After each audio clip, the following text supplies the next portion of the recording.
time once again to slip into your camo, grab your bow, and join us out in the field for another episode of the Up North Journal, presented by PSE Archery. The Up North Journal crew is knocked and ready to rock for another exciting adventure. So let's step outside and hit the trail.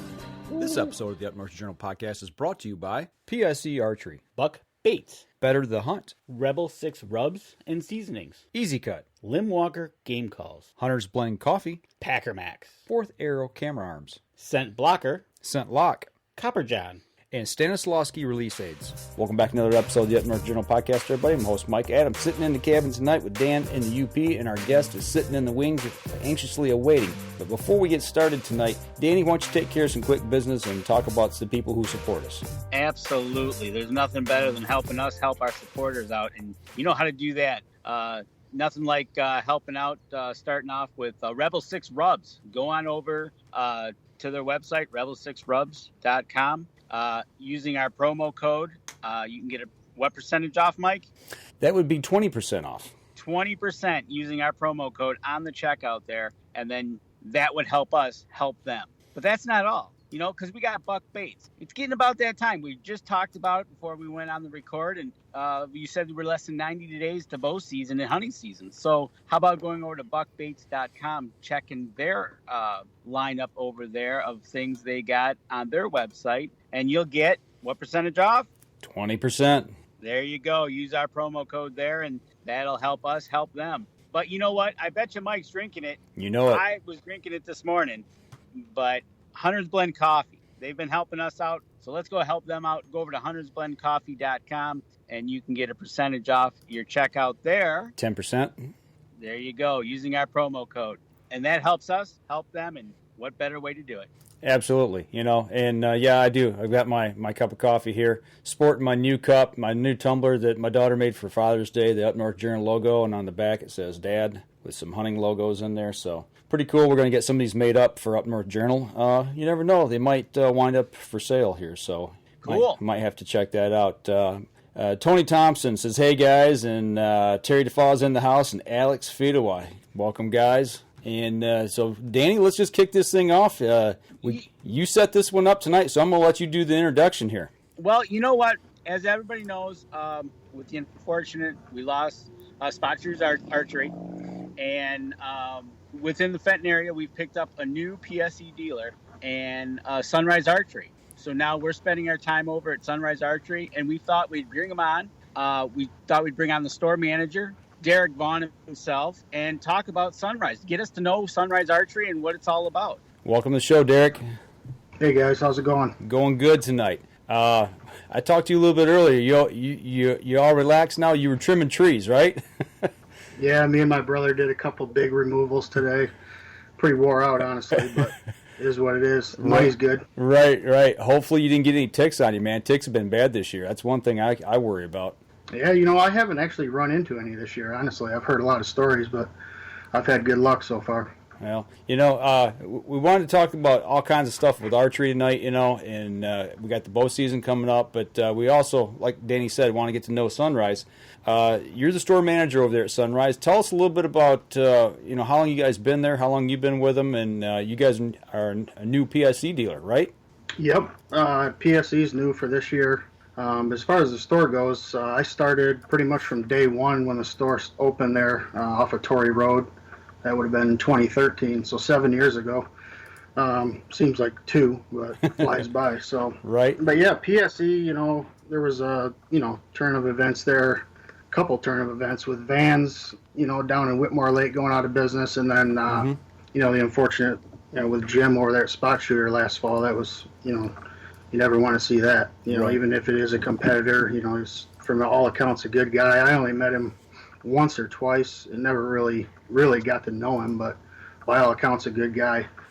And it just left a big void in that area as far as PSE dealers, so it made perfect sense for us to bring them in, being the only line that we really didn't carry as far as the big lines go.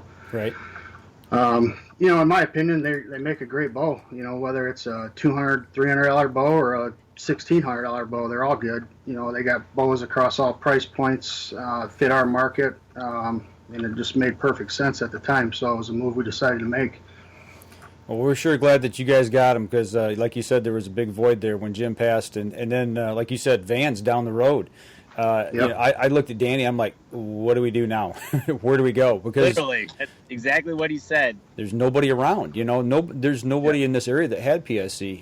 You know, Right. so we're so thankful that you guys have got him, and the fact you're really just down the road from me. You're like 5 miles from my house and 5 miles from Dan's. I mean, you're right in between us, so it's very Perfect. convenient for us. So, and you guys got a beautiful shop too. I mean, the inside. When I come over there and we talked that first time, I was blown away. It's just got that home cabin style atmosphere to it. It's a really cool place. Yeah, it's nice. It's a pleasure to work there.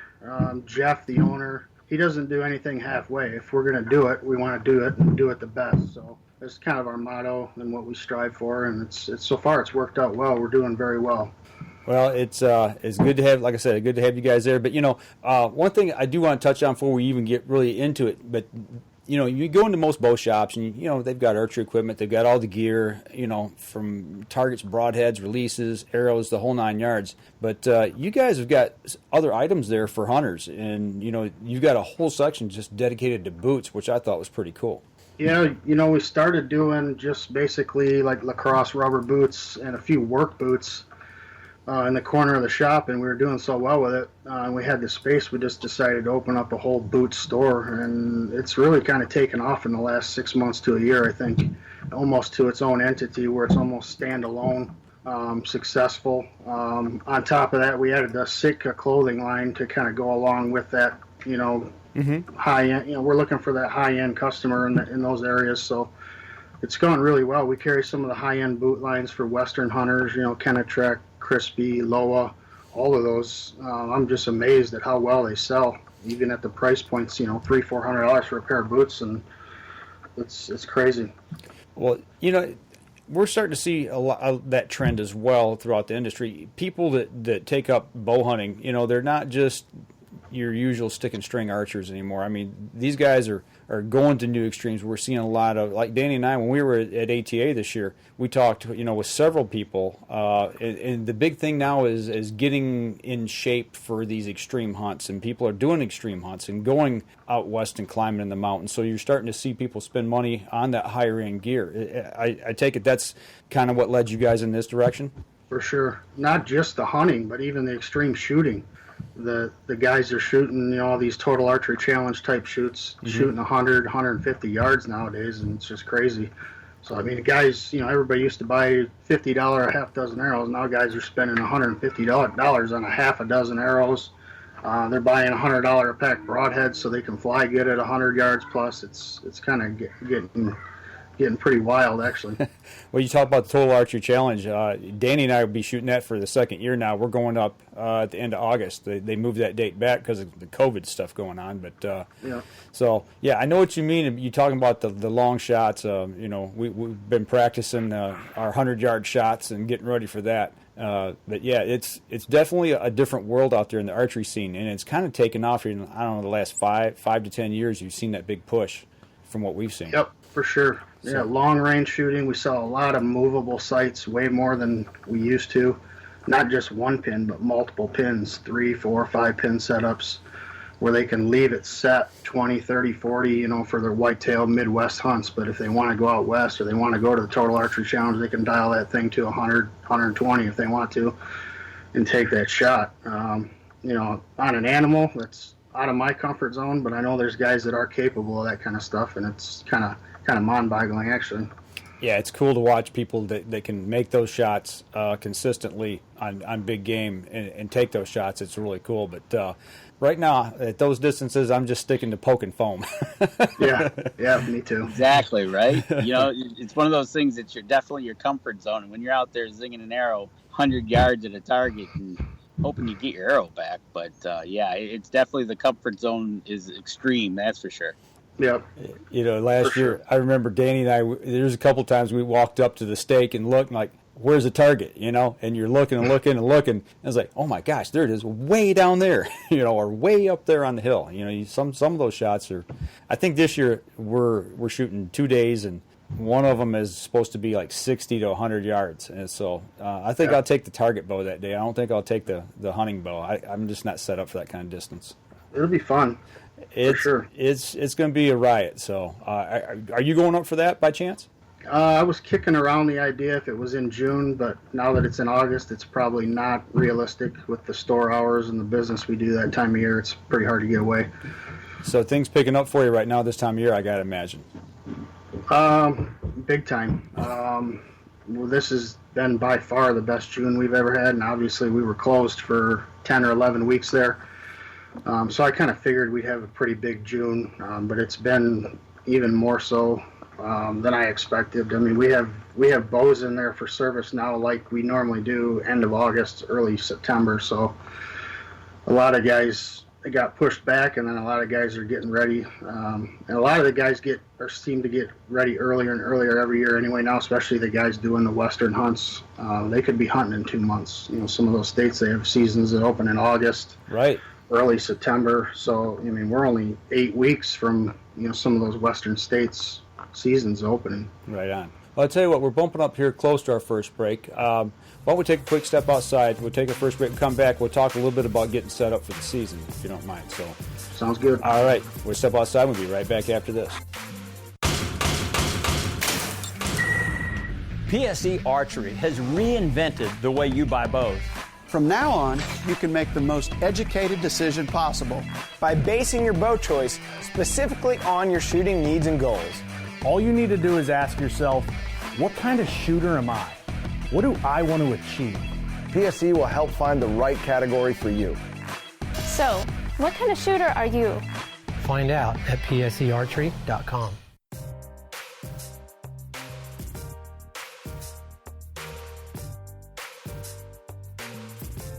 Welcome back, second segment of the show. Sitting up here in the cabin, chilling tonight.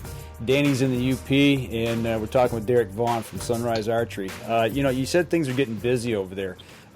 For people who put things off, and they say, man, you just remind me, I need to get X, Y, and Z done to my bow. And maybe it's just not your shop. Maybe they're out west, and they're saying, I got to get to the shop. I mean, for you right now, what kind of time frame are you looking at? If somebody would walk in the door and say, I want to get a new string put on, what kind of time frame are they looking at for it? We're pretty good year round. Even during the busy season, we might stretch it out a couple days, but you're looking at usually 5 business days on strings and cables, sometimes less than that in the slow time.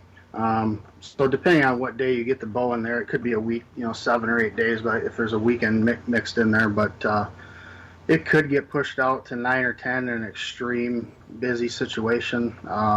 We'll see. With our two closest competitors not there right now, it could be a little bit crazier than normal this year. So I really don't know what to expect. Right now, if the trend continues, it's going to be wild. I mean, we got a lot of bows in there right now.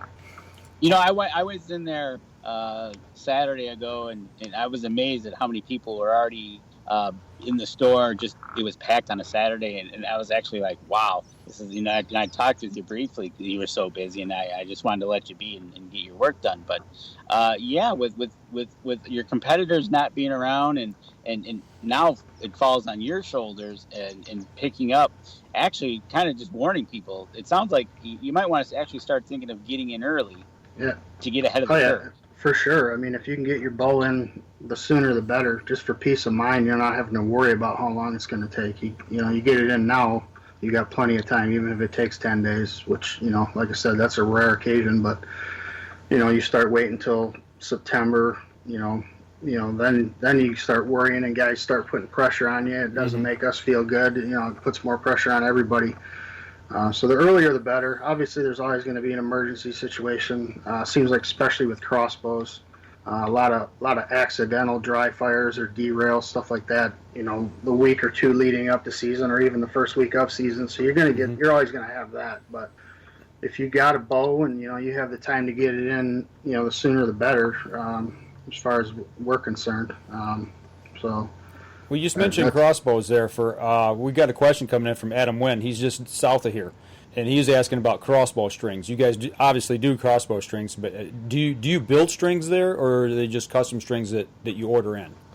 We order custom strings. Okay. We would need 1 or 2 full-time employees if we tried to build strings. It's not feasible with the staffing we have. I got you. We typically use America's Best Bowstrings out of Ohio, and we're a huge dealer of those for them. Big fan of theirs. We're actually the number 2 dealer in the whole country the last 2 years in a row, so we do a lot of strings with them, and very, very few issues. And the few issues we have had, there's so many bows out there, it's hard to get them all right. Serving specs, bows that are 20, 30 years old, trying to find specs. Stuff happens. They always take care of us and the customer, as soon as possible. They'll next day us a string if we need to. Just have had really good luck with them as a company. We used them in the past and had really good luck with them as well, So, I can't say enough good about that group down there. They're out of Ohio, I believe, right? Yes. Okay. Yep. So now let's jump over. Okay, so we're talking about getting bows tuned and getting them ready. Let's talk about a new bow. So I just happen to have a new bow. I just got mine in, and we might talk about that a little bit later. But if I was to buy that from you, come in and get my bow, or somebody else says, I want X, Y, or Z bow, whichever one it might be. From the time they lay down the cash, getting it set up and getting it home, I mean, what kind of time frame? Still that same type, maybe less than a week? If we have the bow in stock, most of our sales are same day. I mean, we'll set them up on the spot from, start to finish, tune them, paper tune them, whatever the customer wants, if time allows and, depending on the day. Mm-hmm. That's always an option. If it's late in the day or we're just overwhelmed with customers and somebody says, hey, I just want to pick everything out, pay for it, it's a day or 2 tops. We'll have it set up, ready to go for them. Now, special order. And tell you what, just a reminder to people, when you're going to go buy a bow, make sure you spend the time to shoot different bows and make sure you're in plan to spend a couple hours, in this case with Derek, just shooting and shooting the different bows. I can't stress that enough. Mike and I have talked to a bunch of people, and we've told them over and over, this isn't something you run in the store, you look at, you grab it off the shelf, and you run out. It's something you got to shoot for fit and feel. Absolutely. Takes time to set those things up, so... Are you seeing more people come in and buy the package, like the ready to shoot or right to field, what we call ready to go out and hunt with bow? Or are you still seeing a lot of guys? Because I know most archers are, especially the high enders, people buy the high end gear, are really picky about the specifics, and they want to put their own things in a certain brand of this and certain brand of that. Or you see both? A lot of both. Especially the package bows seem to sell really well late. Later in August and September, closer to season. For the most part, the high-end bows seem to sell pretty much year-round now. And you're right, those guys, they want, a lot of those guys want top-of-the-line everything, and they want specific everything. They want exactly what they want, and if you don't have it, they'll either order it or they'll have you order it. But there's not a lot of guys that want the high-end bow and just basic package. They want the good stuff. Yeah, it's right down to the camo pattern has to match. Right. Oh yeah. I don't know. I mean, we always talk about girls and their shoes, and they're so picky with matching colors. But man, when it comes to camo and our bows and stuff like that, we are ultra picky when it comes to making that stuff look good. Deer don't care. You get both. You get guys that have to have everything match. Everything has to be exactly perfect color combo. And you get a lot of guys that I don't care what it looks like. I just want to kill a deer. Right. At the end of the day, that's all that really matters, I suppose. Yeah, I've not seen a deer come by and go, man, that drop away rust has got a different camo pattern than what's on the limbs. Right. So. Yep.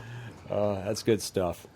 So getting back to a little bit about you now. How long have you been wrenching on bows? I mean, where did you pick this up at? Give us a little history about yourself. I started working at KD Outdoors in Waterford when I was 17 or 18. I think it must have been 18, 98. I don't even remember. I know I was 17 right before my 18th birthday. But anyway, it was my senior year of high school. I worked there. It was an archery shop / bait shop. I actually had bigger fishing department than archery, but we sold a lot of bows out of there. It was the hot spot in that area back then. I think I was there for about 5 years or so. Actually did 1 year. We're doing some apprentice ironwork type work, and then actually went and worked at Gander Mountain for a couple different spells, and ended up being department manager, actually fishing, apparel, and hunting at different times in my career there. And then was approached with an opportunity to come work at SunRy, and at first was skeptical. At the time, I didn't know Gander Mountain was going to be gone now anyway, but right. So it seemed like a risk to leave there in a management position to go to an archery pro shop, just in the grand scheme of things. But I think the risk was worth it at this point. It's been better than I could have imagined as far as the success of the store and my success there. So it's been a good choice. You brought up something that just made me kind of think back. I remember back in the day when I first picked up a bow, and I remember in Flint there used to be a little shop over on the Flint River between Flushing and Flint that my dad took me to. And then we went from there, we moved out to Fenton area, and I went to Brown's out in Goodrich. And that was like a hardware store, bait store type thing. And back in the day, I remember it just seemed like that's where you went for archery gear.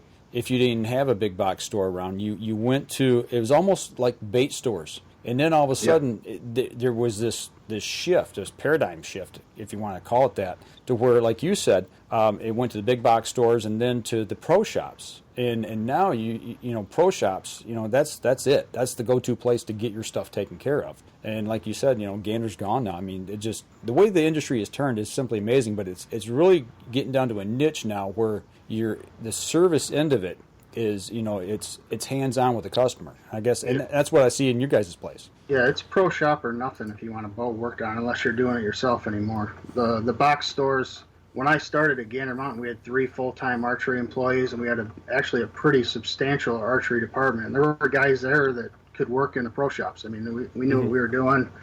I actually had a pretty good deal going on there. A lot of customers that I met there, I'm still working with today.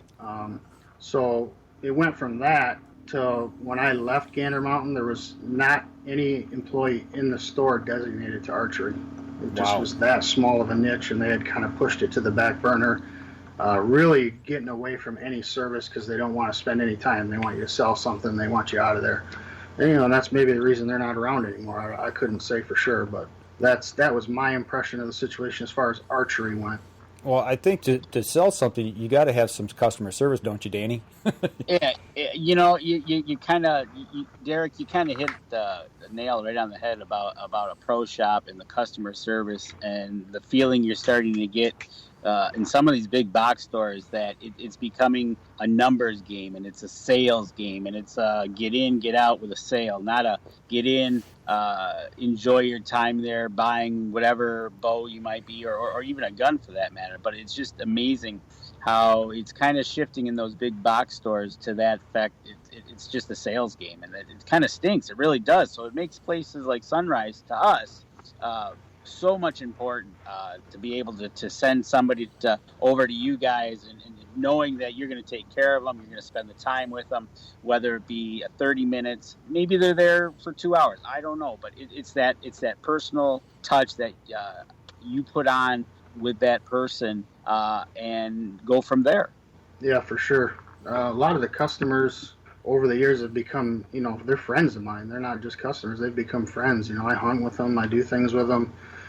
We go shed hunting, stuff like that. It's much more than just a sales game, for sure. It's about building relationships, and I think that's the important thing in the outdoor industry. I mean, Pete Shepley, when we talked to him at ATA last year and the year before, it's about building those relationships and getting people into archery and sustaining that, because we need this influx of new shooters coming in, especially from the youth, whether it be the Shoot in the School program or whether it be JOAD or what have you, working with your local clubs. I think that's where it needs to come from, is that personal touch and that personal service, like you guys offer. So yeah, for sure. So I tell you what, we're bumping up here close to another break, so let's take another step outside. We come back, we'll continue the conversation. So we'll be right back after this. PSE Archery has always dominated the speed category. Now, the most revolutionary cam system ever to hit the market, has perfected the shooting experience. Introducing PSE's Evolve Cam System, featuring extremely high let-off capabilities and the smoothest draw cycle in history. No other cam system has ever delivered this level of total comfort and total control. Experience PSE. Experience performance. Welcome back, third segment of the show. You know, Danny, you sent me a picture earlier. Before, Tim, I'm going to, or not, Derek, we're going to get off the subject here for just a second, but I've got to throw this picture up. What's the deal, man? You're out on a lake, chilling with a big smile on your face, just taking it easy. What's up with that? That's what happens in the UP when you have I think it was 80 degrees today, maybe 82. It was clear blue sky. Got out on the lake, did some fishing today. The girls did some kayaking. It was total relaxation of the utmost kind, and that what put smiles on your face. Not going to lie. I guess. I got up here Friday. Actually, it was great driving till I got to about Iron County, and then it rained. But that's the last I seen of the rain was when I got here. And then ever since then, it's been blue skies, 80s. It's supposed to get warm starting tomorrow, higher 80s and into the 90s as we get further into the week. But, yeah, that was earlier today. I got out, and, yeah, it was fun and relaxing. I tell you what, nothing better than the soul than being out on the water or in the woods. We were out in the woods. We pulled camera cards, and you're lucky, Derek. I'm going to tell you that right now because we have been pulling ticks off us like rice in a box because I literally just walked out of the cabin, and I don't know how this happened, but I looked down on my hand and there was a tick. And I was pulling ticks off of us left and right, and all we've done is just pulled camera cards so far. So, you know, what pain. It's good that a little bit of pain and suffering is coming to you up there. I mean, you know, Derek's cutting trees today. I'm sitting here at home, you know, getting things ready for the show, and you're up there having fun. But you know what? Let the ticks eat you up. Well, thanks. That's a whole lot. Maybe I'm just not looking hard enough. I tell you what, you'll feel them because, man, they are plentiful. My daughter found one at 3 o'clock in the morning this morning crawling on her ear, and I guess she moved pretty quick to get out of bed. So, well, I know I got covered up in the turkey season when Danny and I were up at my place up near Alpena, man, and I just got covered in them. I think I picked over 20 off in 4 days, 3 days. Yep, exactly. Oh, hey, Derek, speaking of Sunrise, do you guys have a website people can go to and check out the store and whatnot and where you're located? Yeah, we do have a website. It's actually under construction. We're probably going to have a new one within a month or two, but it's sunrisearchery.com.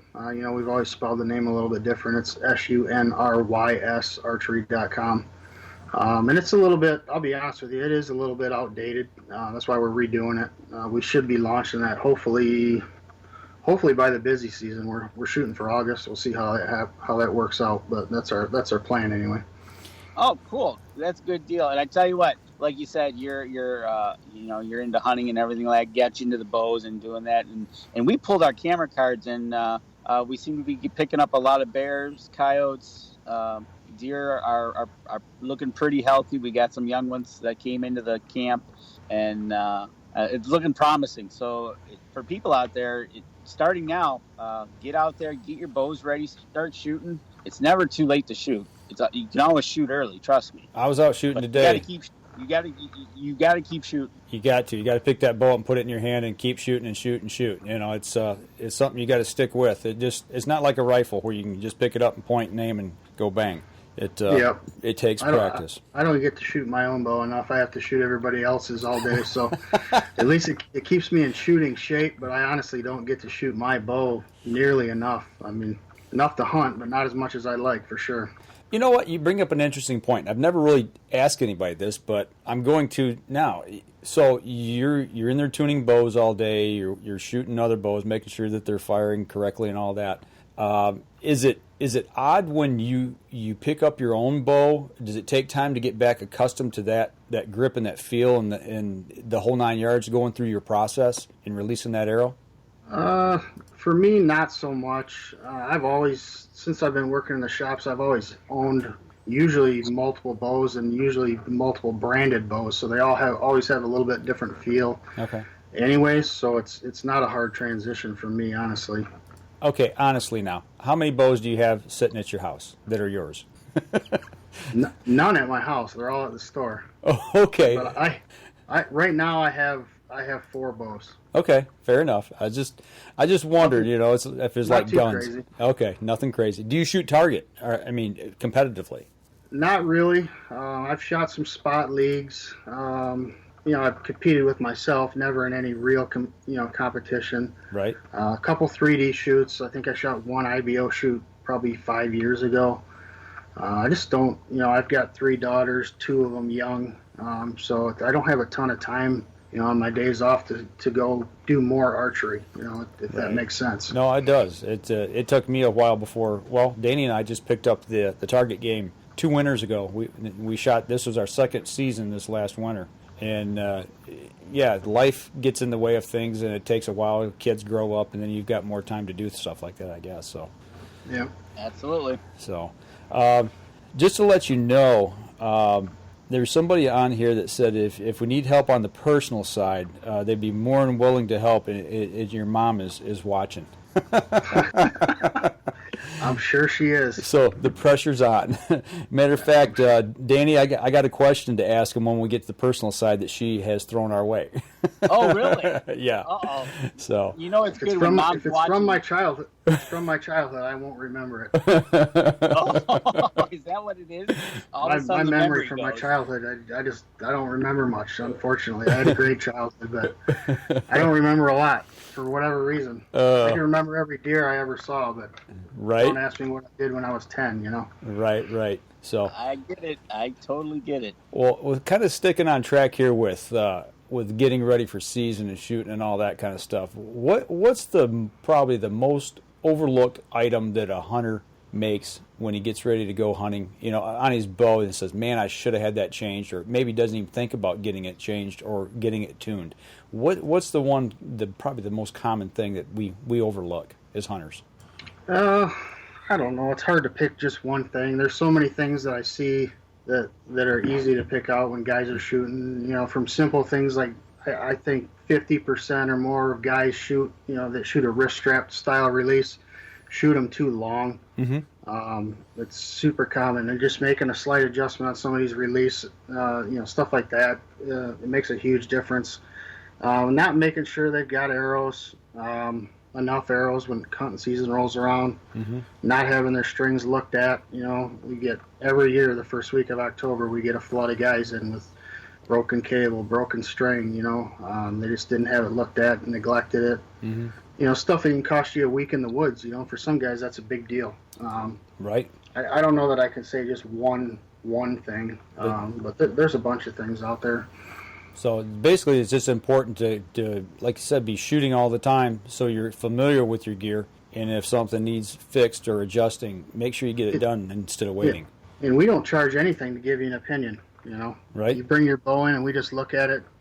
Does it need strings and cables? It doesn't cost you $1. And we're going to make a recommendation, and that's all it is. If you decide not to go with the recommendation, it is what it is. That's your choice. But it doesn't cost anything to have it looked at. It's the old adage, pay me now or pay me later.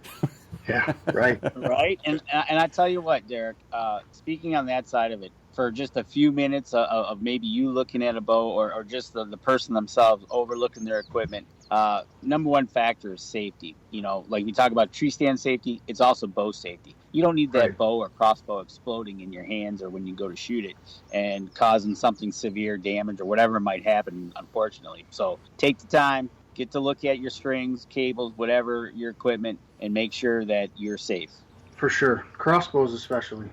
We've heard and seen some pretty gruesome stuff with crossbows.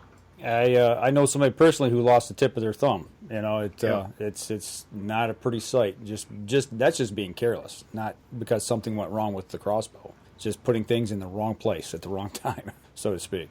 Yeah. So, well, looking ahead to the rest of the year, I know in the past, a lot of the places have these events at their shop. You got anything coming up, here in the next month or two? Especially since we've been closed down for the last 3 or 4 months with COVID.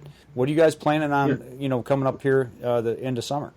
We've typically had an event the last weekend in August or thereabouts, depending on when the holiday fell with Labor Day and that. But I'm not sure. That's always had a big turnout. We could have 50 to 75 people in the store at any given moment that day or that weekend.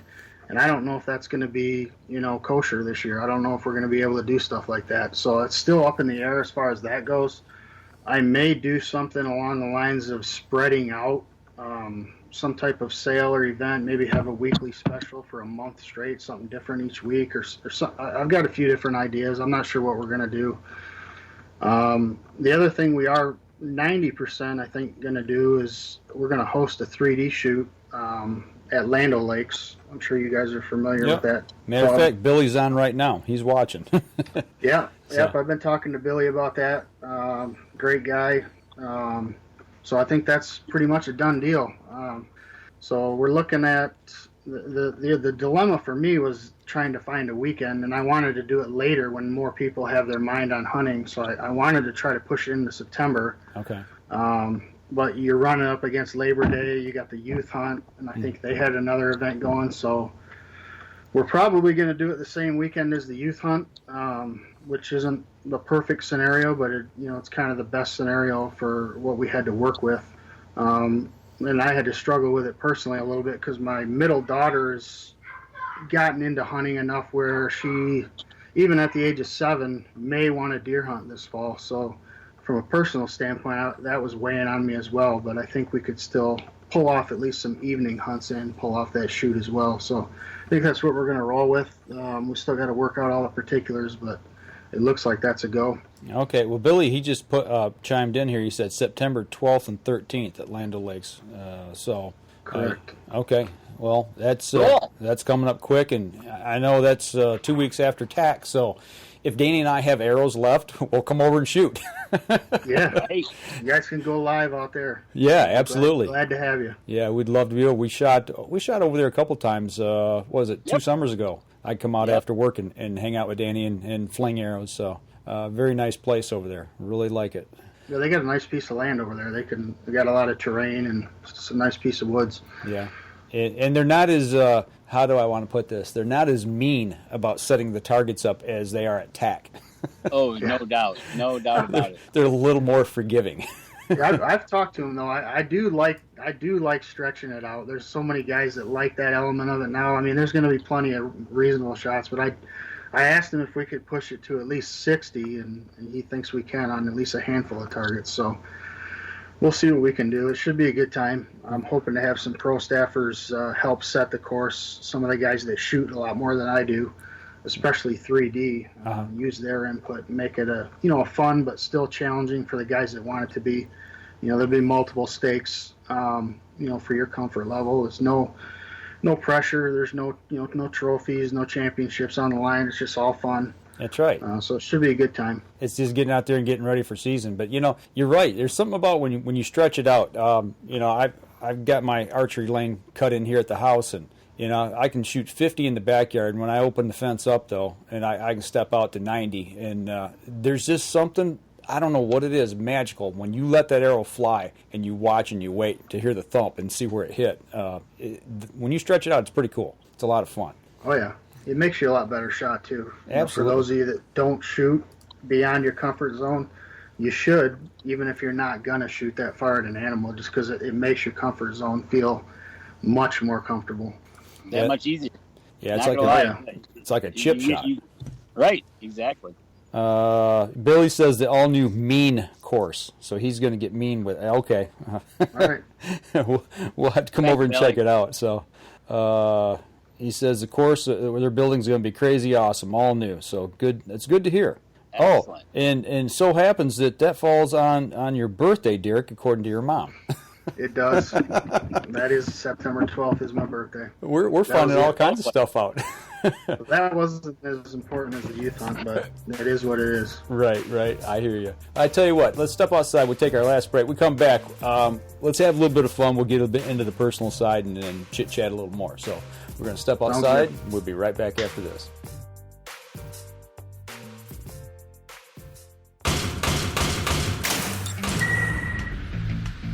Acceleration is part of PSE's DNA. PSE pioneered the speed movement. Now they've developed the vapor category to help you find the most powerful bows on the market to fit you.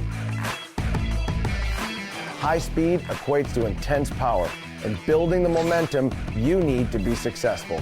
Are you a vapor shooter? Find out at PSEArchery.com.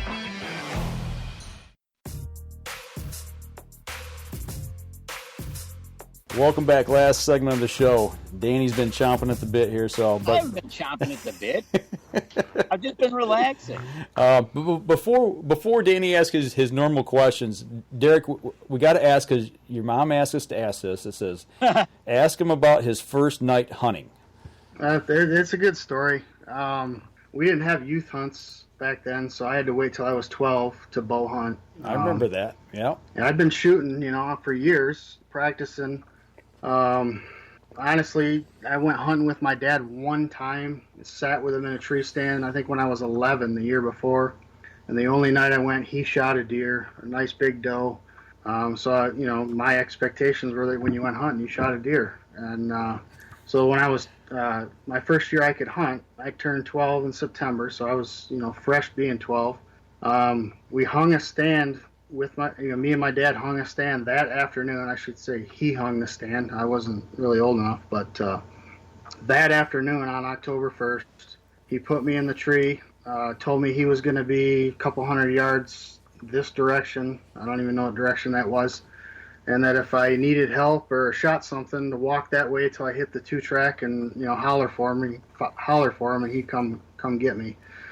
And, I don't know how long I was in the stand, hour and a half. Hadn't seen a deer.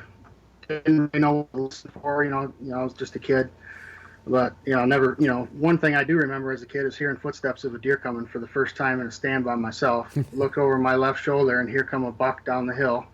Walked down right in front of me, gave me a 20-yard shot. I drew back, let it fly, and arrow hit its mark. Deer ran off like crazy. It ran straight towards where my dad told me to go. So I climbed out of the stand, walked over to the 2-track, stopped, started yelling for him, and I think he thought I either was scared or I don't know what he thought. I think he thought I was just scared of the dark and wanted to go home or whatever. I'm not sure, but he starts hollering back that he's coming. I can hear him getting closer and closer and closer, and then all of a sudden I hear the steps stop. And he starts yelling, "Derek, your deer is right here. Your deer is right here." And I'm like, "What?" And he literally stumbled across my deer with my arrow sticking out of the side of it as he was coming to get me, laying there. So it was, a moment I'm sure he'll never forget. I'll never forget it. My grandpa was out hunting that night too. There was a lot of emotions, even thinking about it now. But absolutely, great memory.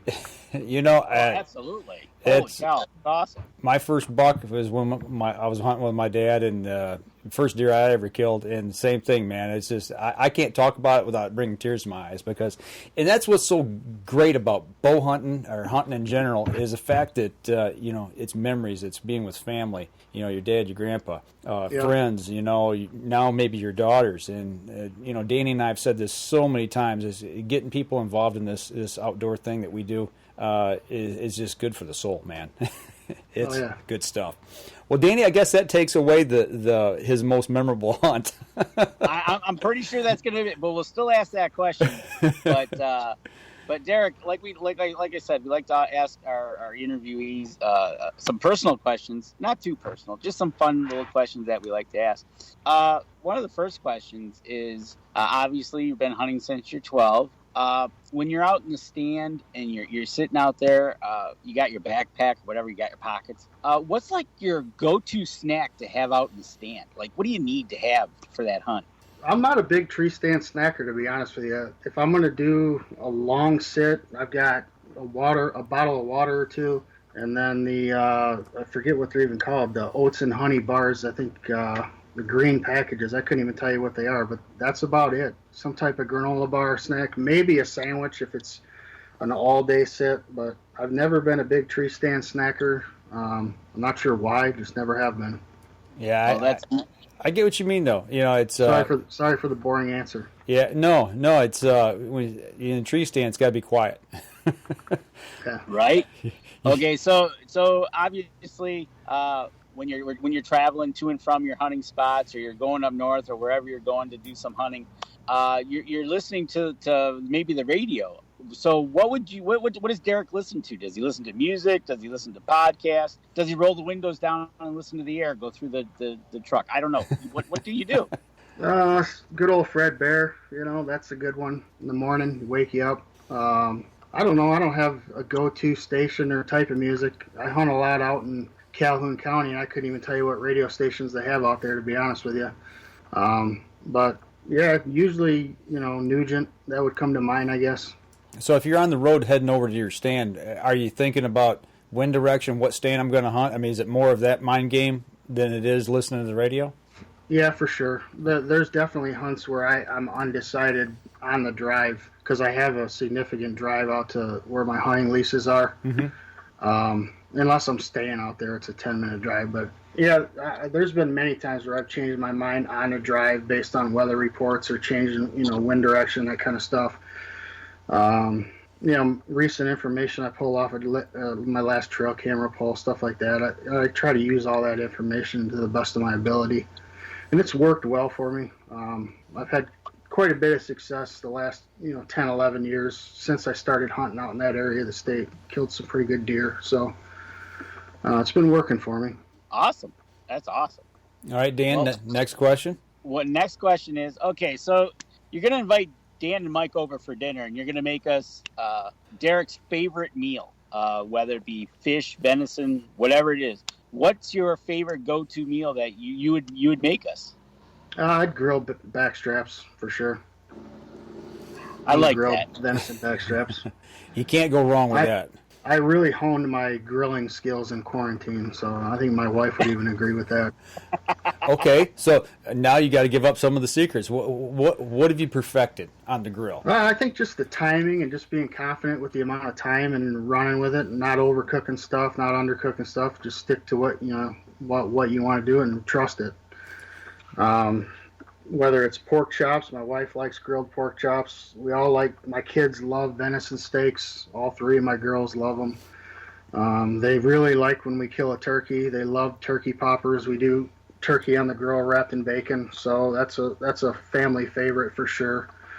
But yeah, it's just the confidence in it, the grill. I think in the past it's always like never sure if you're doing it right, no way to really know, and it's just trial and error. Yeah, I've learned a lot from my youngest boy. He's kind of been the grill master since he came home from college and all this COVID stuff. And he said the same thing. He says, you just got to let it go, Dad, and trust it. He says, and he shows me a couple little tips about, how clear the liquid is that comes out, the juice, or how firm it is. And he's trying to teach me all that stuff because I'm slamming on the grill, flip it over a couple times, smash it a couple times. And, hey, it's good to go. We've got, my aunt turned us on to a seasoning too that is really good on everything, and it's called Miracle Blend. I couldn't tell you where she gets it, somewhere up in the northwest part of the state. But ever since she turned us on to that, I mean, that stuff's really good on any meat. My kids put it on popcorn. It's crazy. It's really good stuff. If you find something you like and you stick with it, it's amazing how far you can go with things and make it and transition it from just to meat. Like the Rebel 6 stuff, I put that on my popcorn as well. It's starting to find new uses for seasonings on different foods. Yeah. That's one thing I guess I've kind of learned over the last year, especially during COVID. I'm starting to experiment with a few more odds and ends. So, Danny, what else you got? Actually, unless he wants to change his answer, usually the last question that we save is one of your most memorable hunting moments that you would want to tell us if we were sitting around a campfire. What would that be? And if you're not going to change, if you want to keep your answer when you were your first one, I've got some good stories, so I can give you another one. All right. That one's probably number one from an emotional standpoint, but it wasn't a giant buck, and nowadays that's kind of what I'm looking for. So probably my first really good mature buck back in 2009. This when I was working at Gander Mountain, and just through relationship with a customer, kind of what we talked about before, getting to know customers. Started talking with a guy, and he had a lease out in the Calhoun County area. They had a bunch of leases, group of guys, and they were potentially going to have some openings coming up for the following season. And I was interested. He said, "How about I take you out there this fall for a couple days just as a guest? We'll put you in a stand. You can see a couple of the farms. We'll see what you think about it." And I was all for it. I'd never hunted anywhere really other than home at that point. And then I did go to Illinois for a couple of years there, but hadn't ever hunted anywhere outside of my home here in Michigan. And so I took him up on it. Ended up working out that it was last week of October, so it was getting heavy into the pre-rut.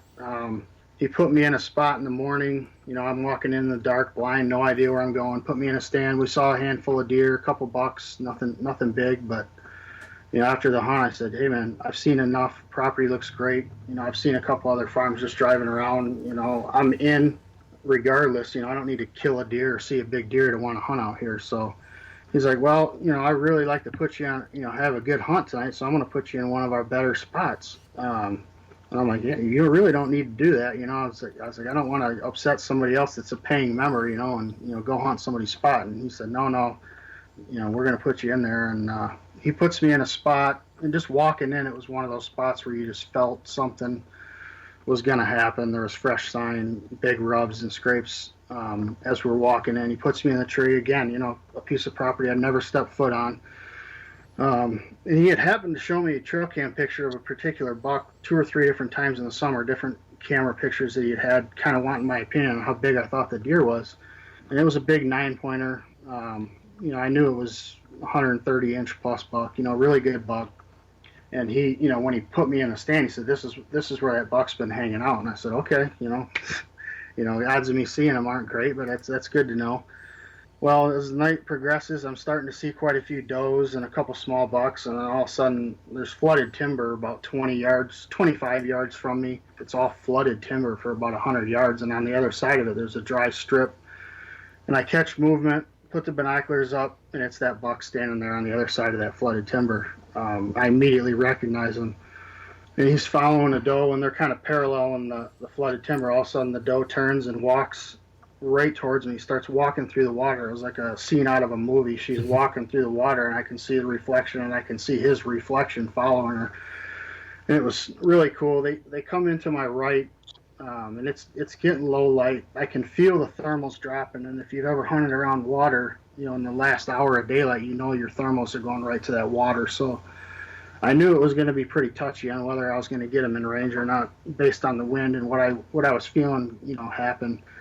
And the doe, sure enough, when she turned, got across the water, she turned and started paralleling the water on my side, and she got out right in a perfect shooting lane at 20 yards and just froze, and knew something wasn't right. And the buck the whole time was staying about 30 yards behind her, and she stood there for what felt like 10 minutes. It was probably 1 or 2, but it felt like 10 minutes. I think the buck got frustrated that the doe quit moving, and because there was a couple scrapes on the other side of my tree, he decided, I guess, he was going to come work those scrapes while she was doing whatever she was doing. He walked on a straight line from where he was right to the base of my tree, and I'll never forget just feeling like I was in a straitjacket because of the doe having this buck, big buck, directly underneath me and not being able to do anything about it. There was no way I could move. The doe would have busted me for sure. So I had to just stand there while he worked a scrape, worked a rub. Literally, the tree was rubbing, the branches were hitting the tree that I was in at my level. So it was just, the whole thing was just kind of surreal. Finally, he had enough of her not moving, I guess, and he decided he was going to go start pushing her, nudging her, and he turned and walked from my tree directly to her, hard-quartered away. He got to about 5 or 6 yards, and it was kind of one of those decisions I made that it's now or never, because he's either going to bump the doe and she's going to take off and he's going to run after her, or I got to try to draw now and take the chances of busting her myself. And I decided it was now or never. I drew back. She stayed locked in position. I still to this day remember getting the pin on the deer, and I remember seeing a branch that was a little bit on the low side in the way, and took just kind of a shuffle forward on the stand and kind of leaned forward and let it fly. Arrow hit perfect, and that buck ran right out into that flooded timber and did a cartwheel in the water. Another kind of visual moment you'll never forget. At the time, by far my biggest buck. Killed a couple better ones since, but that's probably, as far as the big bucks, the most memorable hunt. Caught quite a bit of flack from the guys in the group that were, members. A couple of them probably weren't the happiest about it, but right. Well, what am I going to do? Right, not shoot him. Yeah, and this is the guy you wanted to bring in as a new member, right? Yeah. Yeah. Right. That's awesome, man. That was an awesome story. He was like a 134-inch 9-pointer, so good, heavy, tall. He's in the shop. The mount's up in the shop. When we stop in, you got to show it to us. Yeah, my first really good buck. That is awesome. And like you said, it just unfolds like a scene in a movie. It's just, when that stuff happens, man, it's magical. There's no other way to describe it when something like that happens. Yep. I'm addicted to it. That's all I think about. 365, right? Yeah. For real. It's. I used to do a lot of fishing.